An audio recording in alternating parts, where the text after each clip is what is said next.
think it was 8.6 million people going insured, if this becomes a law, is going to hurt, especially in places where Medicaid is sometimes the only source of support for healthcare, like rural communities, like the South, and like a lot of other low-income areas. What do you think, Abdul?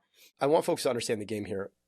There is a tax cut that Trump passed the first time he was in office that's about to sunset. And so taxes are about to go up on people. Now, of course, if you're Donald Trump and you are holding on to the traditional Republican talking points by like a hair now, your point is that you cannot allow taxes to go up on people.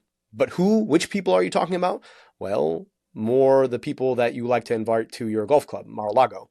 And so in order to sustain these tax cuts, they now have to find a set of cuts. Now, there are other places you could cut, like, maybe we shouldn't allow our defense budget to continue to bloat in the way that it does. But they've decided to go after Medicaid. But in order to understand this, you've got to understand what they tried to do last time Donald Trump got elected, which was to go after the ACA. And one of the most important features of the ACA was that it expanded Medicaid. This is an opportunity to try and have their cake and eat it too, to extend the Trump era tax cut and to go after one of the most important parts of the ACA, which is Medicaid expansion.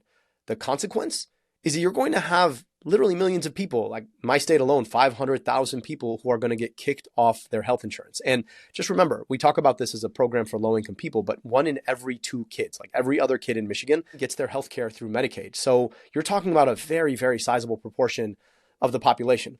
But the other reverberation here that I want people to understand is that Medicaid is a critical part of the reimbursements for some of the poorest hospitals across the country. You're talking about rural hospitals, you're talking about urban hospitals.